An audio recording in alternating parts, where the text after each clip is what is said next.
Hello friends, एक और नई कहानी के साथ सुहागन की बिंदी। बाहर फेरियार वाला आया हुआ था। कई तरह का सामान लेकर बिंदिया, कांच की चूड़ियां, रबर बैंड, हेयर बैंड, कंघी कांच के और भी बहुत सारे सामान थे। आस पड़ोस की औरतें उसे घेर कर खड़ी हुई थी। काफी देर तक बाबा गेट पर अपनी लाठी टेक कर खड़े रहे। जैसे ही औरतों की भीड़ हटी, बाबा अपनी लाठी टेकते हुए फेरी वाले के पास पहुंच गए और उसका सामान देखने लग गए। शायद वे कुछ ढूंढ रहे थे। कभी सिर ऊंचा करके देखते तो कभी नीचा। जो देखना चाह रहे थे वो दिख नहीं रहा था। हैरान परेशान बाबा को फेरी वाले ने देखा तो पूछा, कुछ चाहिए था क्या बाबा आपको?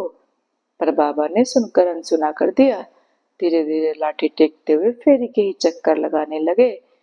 कहीं तो दिखे वो, जो वो देखना चाह रहे हैं। फेरी वाले ने दोबारा पूछा, कुछ चाहिए था क्या बाबा? अब की बार बाबा ने फेरी वाले से कहा, हाँ बेटा, क्या चाहिए बताओ मुझे, मैं ढूंढ देता हूँ। मुझे ना वो बिंदिया चाहिए थी। बिंदिया क्यों चाहिए बाबा?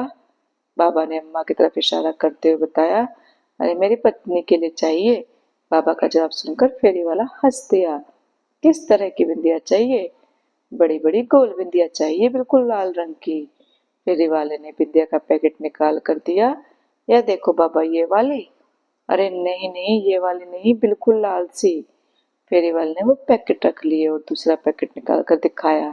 बाबा, ये वाली? अरे तुझे समझ में नहीं आता क्या? बिल्कुल लाल लाल बिंदिया चाहिए।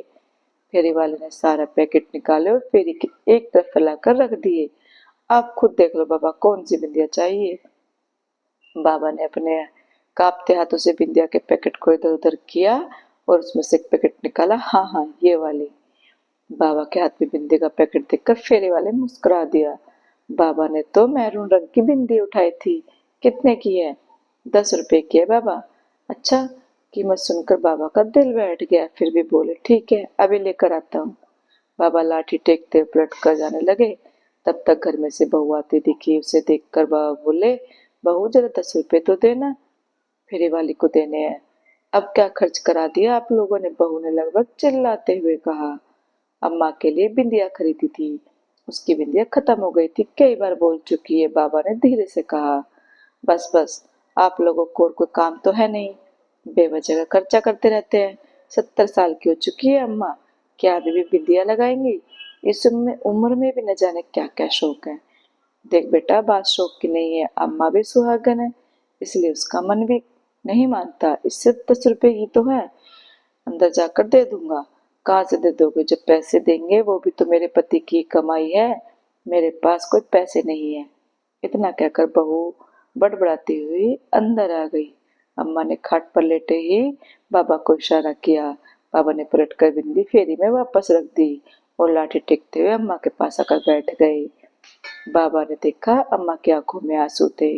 माफ करना पार्वती, मैं तो तेरी छोटी सी इच्छा भी पूरी नहीं कर सकूं। रहने दो जी, बेचारी बहू भी परेशान हो जाती होगी। काहे दिल पर लेकर बैठ जाते हो? बिंदी ही तो थी। हाँ हाँ, बिंदी ही थी। कौन सी हजारों रुपए की आ रही थी? बाबा ने व्यंग्य से हंसते हुए कहा। बिंदी ही तो लगानी है जी, एक काम करो, पूजा घर में से हिंगलू ले आओ, उसी से लगा ले देना और आज अपने हाथों से बिंदी लगा दो। बाबा ने अम्मा की बात सुनी और फिर लाठी टेकते हुए पूजा घर में गए। थोड़ी देर बाबा हाथ में हिगलू लिए अम्मा के पास पहुंचे। लो पार्वती, उठो, मैं तुम्हें बिंदी लगा देता हूँ। पर अम्मा में तो कोई हलचल ना दिखी। बाबा ने दोबारा कहा, पार्वती ओ पार्वती, सो गई क्या? तेरी बड़ी इच्छा थी ना बड़ी सी लाल बिंदी लगाने की, ले देख, मैं हिंगलू ले आया हूँ, अब बड़ी सी लाल बिंदी लगा दो। पर तू बैठ तो सही। पर अम्मा बिल्कुल शिथिल पड़ी हुई थी, शरीर में कोई हलचल ही ना थी। बाबा का दिल बैठ गया। हाथ में इग्लू लिए अम्मा के पास ही बैठ गए। आंखों से झरझर आंसू बह रहे थे, पर एक भी बोल न फूटा। अम्मा जा चुकी थी हमेशा के लिए। थोड़ी देर में रोना धोना मच गया। आस पड़ोस के लोग आ गए।